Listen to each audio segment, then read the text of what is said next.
झूठ, फरेब, मक्कारी, इसी बुनियाद पर बसा पाकिस्तान अपनी करतूतों की वजह से भूखा प्यासा मरने की कगार पर पहुंच चुका है। भूखा मरता पाकिस्तान अब अपनी आतंकवादी हरकतों की वजह से प्यासा भी मरेगा। आतंकवादियों का पनाहगार बना पाकिस्तान एक एक बूंद को अब तरसेगा। भारत के सख्त एक्शन के बाद पाकिस्तान की हालत पतली है। डींगे हाँकने वाले पाकिस्तान का हाल ऐसा है कि सियालकोट में पानी सूख रहा है। पाकिस्तानी अवाम का हलक सूखने लगा है। लोग डरे हुए हैं। अगर ये हालात कुछ दिन और चल गए तो कंगाल मुल्क में पहले ही रोटी मिल नहीं रही, अब पानी के लिए भी लोगों के हाथ में कटोरा। दरअसल भारत ने पाकिस्तान जाने वाली सिंधु नदी का पानी रोक दिया है। इसके बाद वहां के नेता बिलबिला रहे हैं और गीदड़ भभकियां दे रहे हैं। तो तस्वीरें मैं आपको दिखा रही हूं किस तरीके से भारत का कड़ा एक्शन और चिनाब का पानी रोका गया है, झेलम में पानी छोड़ा गया है। पानी की मार ये पड़ना शुरू हो गई है पाकिस्तान पर। आतंकवादियों को पालने पोसने वाला आतंकिस्तान अब पानी की मौत मरने जा रहा है। भारत ने पाकिस्तान के खिलाफ पानी की डबल स्ट्राइक शुरू कर दी है। और डबल स्ट्राइक हम क्यों कह रहे हैं, ये दो तस्वीरों के जरिए आपको बताते हैं। ये दो तस्वीर आपके टीवी स्क्रीन पर है। एक चिनाब नदी की आप देख रहे हैं, दूसरी झेलम की आप देख रहे हैं। चिनाब नदी की तस्वीर आप देखिए, यहां पानी रोक दिया गया है और ऐसे में जलस्तर घट रहा है। वहीं दूसरी तरफ झेलम नदी में पानी छोड़ा गया है और पाकिस्तानी मीडिया की तरफ से दावा किया जा रहा है कि भारत ने झेलम में इतना पानी छोड़ दिया है कि पाकिस्तान के निचले इलाके और वहां बाढ़ की स्थिति, यानी पाकिस्तान के एक हिस्से पर सूखे का संकट और दूसरे हिस्सा बाढ़ की चपेट में। भारत ने दो मोर्चों पर पाकिस्तान के खिलाफ जल युद्ध छेड़ा तो सीमा पार से आतंकवादियों के रहनुमाओं की बिलबिलाने की आवाजें सुनाई देने लगी। 65 साल पुराने समझौते को स्थगित कर भारत ने पाकिस्तान के ताबूत में आखिरी कील ठोकने का काम किया है। भारत ने सिंधु जल संधि को स्थगित किया और इसका असर यह कि चिनाब का पानी रोके जाने के बाद से पाकिस्तान में हड़कंप है। गर्मी का मौसम है और नदी में पानी का लेवल पाकिस्तान में कम हो रहा है। पाकिस्तान के सियालकोट का एक वीडियो वायरल है जिसमें स्थानीय मछुआरे बता रहे हैं कि चिनाब में पानी घटने लगा है।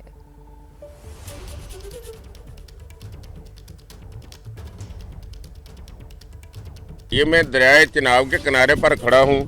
ये आप नीचे देखें, तकरीबन मुझे लगता है कि जिस तरह वो दरिया चिनाब के पानी को उसने टोटल बंद कर दिया है। ये देख लें मेरे साथ, ये किनारों से पानी जो है ना 2-2, 3-3 फुट नीचे चला गया है। ये नीचे भी देख लें, इस सामने भी देख लें, पानी तकरीबन साकन होता जा रहा है। लगता है उसने टोटली बंद कर दिया है इंडिया ने।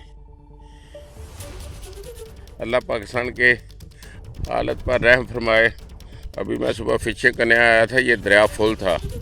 अभी देखते देखते जो है ना 4-5 घंटे में दरिया तकरीबन खाली हो गया। सिंधु को लेकर भारत के फैसले के बाद पाकिस्तान के प्रधानमंत्री शहबाज शरीफ की बौखलाहट सामने आई। शहबाज शरीफ ने गीदड़ भभकी दी। सिंधु नदी का पानी रोका गया तो पूरी ताकत से जवाब दिया जाएगा। ये बातें शहबाज शरीफ ने पाकिस्तानी सेना के एक कार्यक्रम में कही हैं, जिससे यह साफ है कि पाकिस्तान भारत के एक्शन से डरा हुआ है।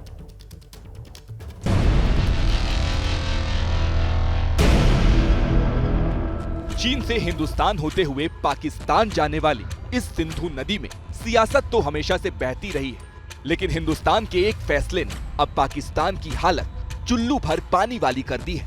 सिंधु नदी का पानी रोकने का फैसला जमीन पर या यूं कहें सिंधु नदी में दिखे उससे पहले इसकी चिंता में पूरा पाकिस्तान घुला जा रहा है। तभी तो पीएम शहबाज शरीफ की हालत देखने वाली है। Any attempt to stop, reduce or divert the flow of water belonging to Pakistan under the Indus Waters Treaty would be responded to with full force and might, and nobody should remain under any kind of false impression and confusion. शंका तो हमें नहीं थी जनाब, तभी तो water strike से शुरुआत की है। और ये तो सिर्फ ट्रेलर है, पूरी पिक्चर जल्द दिखने वाली है। वैसे सिंधु नदी का पानी रोकने पर जिनका हलक सूखा, उनमें पाकिस्तान के सिंध सूबे में सियासत करने वाले बिलावल भुट्टो भी हैं। विदेश मंत्री रह चुके हैं। अभी जरा सी कूटनीतिक पहल हुई है तो खून पानी का गाना गाने लगे हैं। मोदी ने और उनकी हुकूमत ने ऐलान किया कि अब वो ये मुआहिदा नहीं मानते। और मैं सखर में इसी सिंधु दरिया के साथ खड़े होके भारत को कहना चाहूंगा कि सिंधु हमारा है और सिंधु हमारा रहेगा। या इस दरिया से हमारा पानी बहेगा या उनका खून बहेगा। अभी पहलगाम हमले को 5 दिन हुए हैं। उन परिवारों के घरों के आंसू नहीं सूखे। सेना और सरकार हर मोर्चे पर आतंक और उनके आकाओं का फन कुचलने पर आमदा है।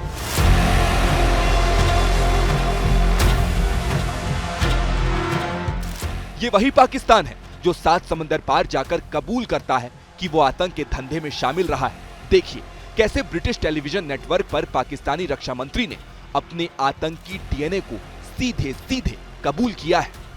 But you do admit, sir, that Pakistan has had a long history of backing and supporting and training and funding these terrorist organizations.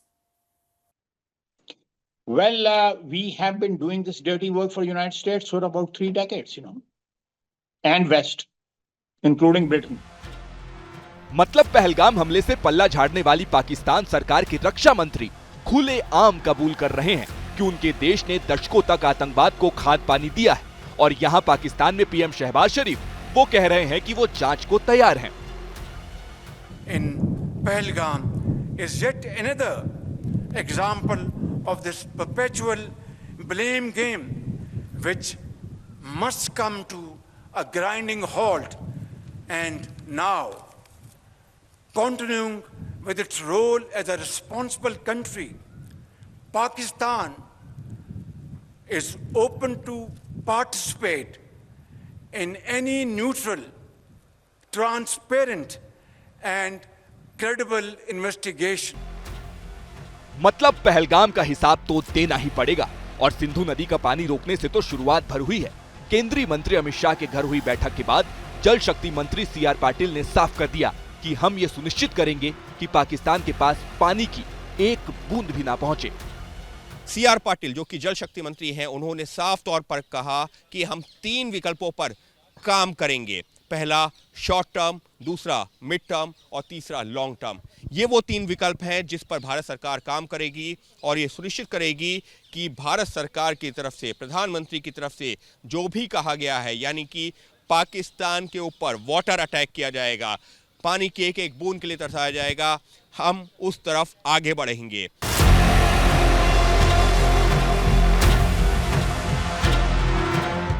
आखिर एक नदी का पानी रोकने भर के फैसले से पाकिस्तान क्यों बिलबिलाया हुआ है?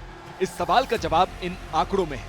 सिंधु जल समझौता स्थगित होने का असर ये होगा कि पाकिस्तान में जल संकट गहराएगा। पाकिस्तान की 80% खेती इसी पर निर्भर है। कई डैम और हाइड्रो प्रोजेक्ट पर असर पड़ेगा। पानी की कमी से बिजली का उत्पादन घटेगा, जिससे आर्थिक औद्योगिक गतिविधियों पर असर पड़ेगा। हमारा पानी है, हिमालय से आ रहा है सिंधु नदी, और सिंधु नदी भी एक सभ्यता का नाम है, केवल नदी का नाम नहीं है। हम तो भाईचारे में दे रहे थे, अगर अब तुम लड़ोगे तो क्यों देंगे? आटा तो मेरे पास पहले नहीं था, पानी अब बंद हो गया, तुम्हारा आटा पानी बंद हो गया। ऐसे में आपके मन में सवाल होगा कि हिमालय की गोद से निकली सिंधु नदी का पानी पहाड़ों में आखिर कैसे रुकेगा? सूत्रों का दावा है कि इसके लिए बांधों की क्षमता बढ़ाई जाएगी, आधुनिक तकनीक का इस्तेमाल होगा, बांधों की तलहटी में मौजूद गाद की सफाई होगी। 1960 में यह समझौता हुआ था। तब से कई बार पाकिस्तान की हरकतों की वजह से भारत ने सिंधु जल समझौता तोड़ने का विचार किया था, लेकिन 60 साल में पहली बार सिंधु जल समझौता टूटा है। अब आपको बताते हैं कि यह समझौता क्या है। संधि के मुताबिक सतलुज, रावी, ब्यास को पूर्वी नदियां बताते हुए इनका पानी भारत के लिए तय किया गया, जबकि सिंधु, झेलम और चिनाब को पश्चिमी नदियां बताते हुए इनका पानी पाकिस्तान के लिए तय किया गया। इसके मुताबिक भारत पूर्वी नदियों के पानी का कुछ अपवादों को छोड़कर बेरोक-टोक इस्तेमाल कर सकता है। वहीं पश्चिमी नदियों के पानी का इस्तेमाल करने के कुछ सीमित अधिकार भारत को दिए गए, जैसे बिजली बनाना, कृषि के लिए सीमित मात्रा में इस्तेमाल करना। चूंकि सिंधु हिंदुस्तान से गुजरकर पाकिस्तान जाती है, तो पहला हक हमारा बनता है और अपनी हद पार करने वाले पाकिस्तान को सबक सिखाना अब जरूरी हो गया है। पाकिस्तानी रेल मंत्री हनीफ अब्बासी ने पानी बंद किए जाने पर भारत को परमाणु बम की गीदड़ भभकी दी है। ये जो गोरी, शहीन, गजनवी, ये चौकों में सजाने के लिए नहीं हमने रखे हुए, ये हमने हिंदुस्तान के लिए रखे हैं बाबा। ये जो 130 एटॉमिक हमारे पास वेपन है, वो हमने सिर्फ मॉडल बनाने के लिए नहीं रखे हुए, और आपको पता ही नहीं कि हमने पाकिस्तान के किस किस हिस्से में रखे हुए हैं। मैं दोबारा दोहराने लगा हूं, ये जो बैलिस्टिक मिसाइल हैं, ये जो क्रूज मिसाइल हैं, ये जो शाहीन है, गौरी है, ये मैं फिर दोहराने लगा हूं, ये हमारे चौकों में नहीं है, ये हमारे बिल्कुल आप इनका रुख आपकी तरफ है और किसी की तरफ नहीं है।